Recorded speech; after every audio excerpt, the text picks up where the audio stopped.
この動画は過去動画の再放送です。途中紹介されている別動画は、現在アップされていないものもあり、リンク切れしている場合がありますが、ゆっくり再アップしていきますのでお待ちくださいね。それではご覧ください。こんにちは、斉藤直樹です。今回はこの7ステップで背景は簡単に描けますということで、皆さんのコメントを見ていて、すごく悩みが多い問題として、背景があります。背景描きたいは描きたいんだけど、でもめちゃめちゃ難しそう。自分のレベルじゃまだ背景なんて描けなさそう。そんな風に思い込まれている方が非常に多いんですね。ですが、それ完全に間違ってますよ。今日はそんな皆さんの思い込みを覆しに来ました。これから僕が紹介する7ステップさえ意識すれば、そんなに難しいことを考えなくても、背景って意外と簡単にいい感じに描けちゃうんですよ。この動画を見ていただければ、背景なんて難しい、描くのなんて無理、そんな思い込みを払拭して、あれなんだ、背景ってこういう順番で描けば結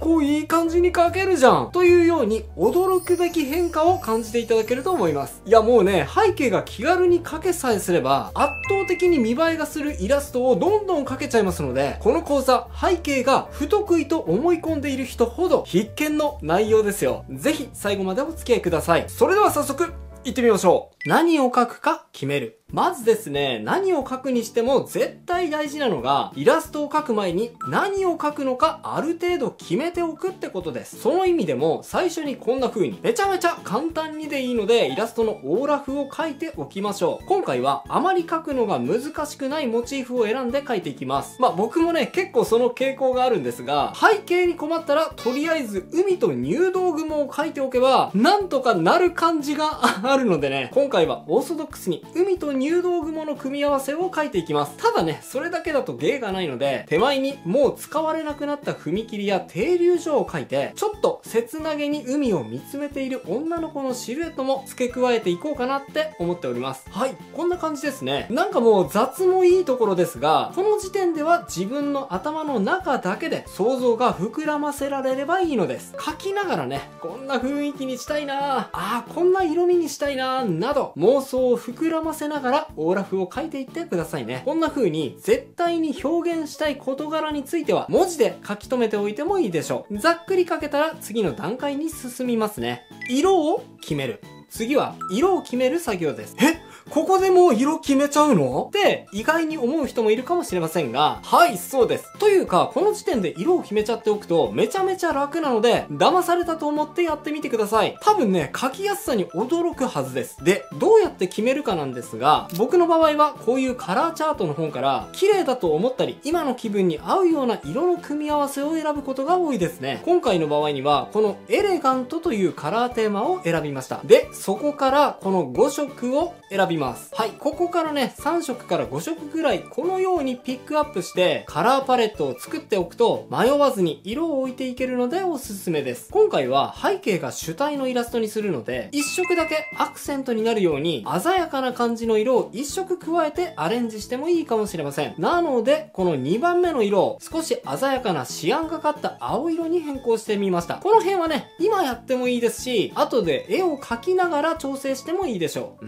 描いてもいないのにこの時点で色をバッチリ決めるなんて無理だよって思う人もいるかもしれませんが、いえいえ、この時点では仮決めでいいんです。絶対この色を守らなくてはいけないというわけではなくて、あくまで取っかかりとして利用するくらいの気持ちでいてください。綺麗な色の組み合わせでね、画面を埋めれば絶対に汚い色になることってないじゃないですか。そういう最低限の安全策としてカラーチャートを最初の足がかりとして利用して、幸先のいいスタートを切ろうっていうね、そういう意味合いが強いですね。そしたらね、本番を書く前に軽く先ほどのオーラフを使って色塗りの実験をしておきましょう。ぶっつけ本番で書くと失敗した時の修正が大変なので、ここで実験しておくと失敗が少なくて済みます。空の色はこれにして、海の色はこれが自然でしょうね。で、浜辺の色はこれかな。こんな感じでざっくり色を塗っていきます。ポイントなのはやはり色の明度でしょうか、明るさのことですね。イラストで暗くしたい部分に5色のうちで暗い色を、明るくしたい場所には明るい色を乗せていけば、もともとね、パレットに5色しか存在しないので、色に迷うことなくテキパキと色を置いていくことができると思います。で、最後に微調整です。手前に木のシルエットを描きたいと思っているのですが、このままだとね、奥の空の色と被ってしまって区別がつかなくなってしまいそうなので、奥の空を若干明るくして手前の木との差別化をしようと思います。この空の色はね、パレットにはない色ですが、最終的に色を調整するのは全然ありなので、この辺りは見栄えを優先させて臨機応変に変えていってみてください。はい、こんな感じで色彩計画が出来上がりました。これを見ながら背景を描き進めていきます。円形のシルエットを決める。はい、ここからはですね、先ほどの下書きを見ながら進めていくのですが、この段階で押さえておいてほしいポイントがあります。それは背景を前景、中景、円形に分けるということをしてください。このイラストですと、画面の上の部分にある木が一番手前にある前景、そして人物と踏切、そして停留所っぽい建物のシルエットが真ん中にある中景、それ以外の空、海、浜辺が円形というように、手前、真ん中、奥で3段階に背景を頭の中で分類してください。その分類ごとに書き進めていきます。順番は場合によりけりですが、ほとんどの場合は面積の大きい円形から書き進めると全体の雰囲気が早くつかみやすいので失敗しづらいでしょう。どのように書き進めていくかなんですが、一箇所一箇所丁寧に細部を書き込んでいくようなことはしないでください。もうね、最初はめちゃめちゃ大雑把。このように大きい面積を占めるパーツからベタ塗りだけで構わないので、シルエットだけ決めるようにベターっと一色で塗っていっちゃいます。画面全部塗り終わったら、そのシルエットの中をこれまた大雑把に色分けしていきますね。雲だったら雲の影と光の面の色を、海だったら奥側にある海の色と手前の色、そして白波の色ですね。この時点ではそんなに細かく書き込まなくて全然 OK なので、あえて大胆に、だいたいこんな感じかなっていう雰囲気に留めつつ、全体の印象を作り上げていってください。はい、こんな感じですね。中景のシルエットを決める。次に真ん中の風景、中景ですね。先ほどのオーラフでいくと、人と踏切と建物のシルエットの部分です。このようにレイヤーも中景と円形分けて書き進めていくと、後で調整を加える時に分かりやすいと思うのでおすすめです。先ほど書いたオーラフを見ながら、これまた細部を書き込むことなく、あくまでシルエットだけで柵、待合所の建物、そして踏切を書いていきます。中身を書いていかない分、あっという間に書き終わりましたね。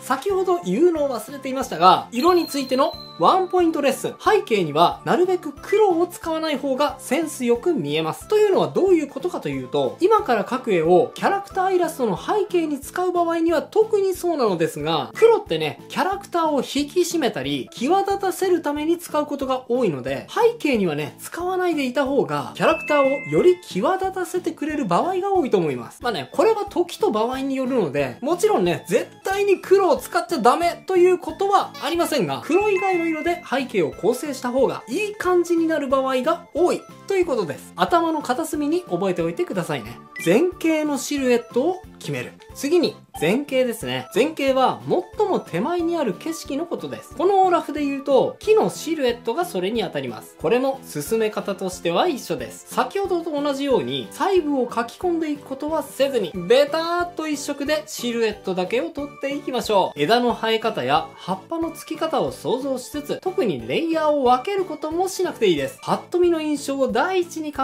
えながら、大胆に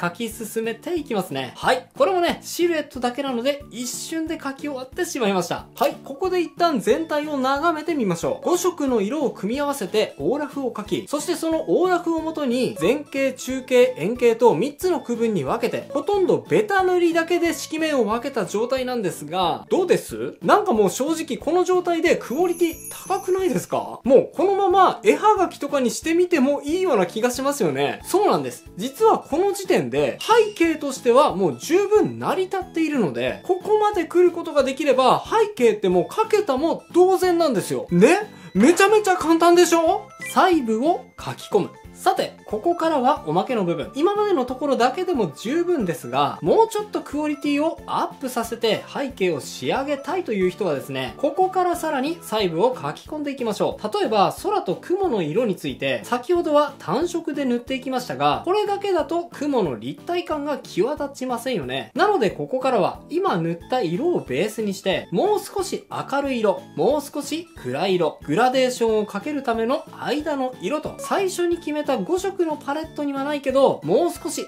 リッチに見せるための色を追加していきます。こうして明るい部分や中間調をプラスしていくと、ほら、雲がさらに立体的に見えるようになりましたよね。続いて、中継の建物のシルエットの部分。ここもただの一色のシルエットにしておいてもいいのですが、ちょっとだけ反射光によって明るくなっている部分を描いてあげると、形がより具体的に分かりやすくなりますので、存在感が際立ちます。反射光の色は、周りの明るい色と影色の間くらいの色ですかね。それを若干影色に近い明度に寄せて形を書き込んでいきます。奥にある海の白波の部分も、さっきは大雑把でしたが、この段階で細かく書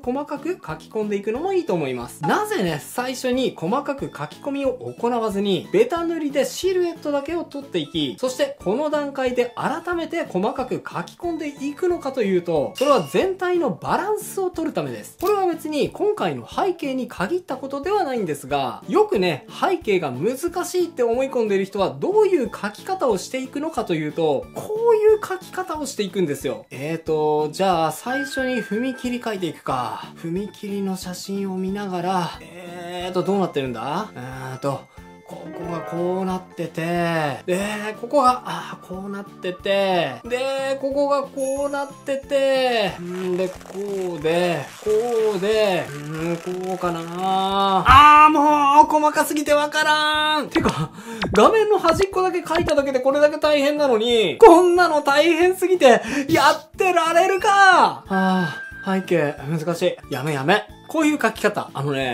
はっきり言っていいですか？今みたいな書き方、楽しい人はそれはそれでいいんですが、普通はね、そんな書き方していたら辛いですし、時間の無駄です。まずはシルエットだけで書いて、もうちょっと細かい情報が欲しくなったところだけ、後で情報を足してください。それだけでかなり楽に、そしてかなり早く背景を書くことができちゃいます。ホワイトを使ってアクセントをつける。さあ、最後の7つ目のステップです。といっても、ここも一瞬ですね。ホワイトを使ってアクセントをつけていきましょう。夕暮れ時、空に輝き始めた星々、遠くの空に羽ばたくカモメたち、そして海に輝く波のきらめきを白を使ってちょんちょんと書き込んでいきましょう。こうすることで少しのっぺりとした背景を白のアクセントによって引き締めることができますね。さあ、もうここからはこだわりの領域です。どの部分にもっと情報を足すのか、形をきちっと整えるのか、あえてざっくりとラフのままにするのか、ここからはあなたの好み次第です。僕はこの入道雲を一番印象的に見せたかったので、雲の部分をより書き込んでいきつつ、手前と奥の風景が切り離された別世界であることをより強調するために電線を書き込みました。そして最後に人物のシルエット。ここはね、より目を引く場所なので、より丁寧に書き込みを行い、そして全体の形を整理していったら、はい、背景は簡単です。7ステップで背景を簡単に描いてみた。停留所から女の子が見つめる浜辺のイラスト、完成です。いかがでしょうか？なんかもうほとんどベタ塗りだけで仕上げていった背景ですが、こんな風に簡単に描いたとは思えないぐらいロマンチックな雰囲気のイラストにできたのではないでしょうか。今回紹介した7ステップを押さえて書き進めていけば、背景ってこんなに簡単に描けてしまうんです。背景苦手だなぁ。描くのにめちゃくちゃ時間がかかる。そんな人はぜひぜひ今回紹介した方法試してみてくださいね。Ladies and gentlemen, thank you for waiting long. Finally, the ebook English version of Fastest Way to Improve Illustration is available. This book is the skills I have gained over the 20 years. I have been a professional illustrator. I'm using the method described here within a short period of 3 months. I was able to change from the genre I have been drawing and I have been able to become a character illustrator. It's easy to understand how to do it point by point, and there are also QR code links for easy access to videos.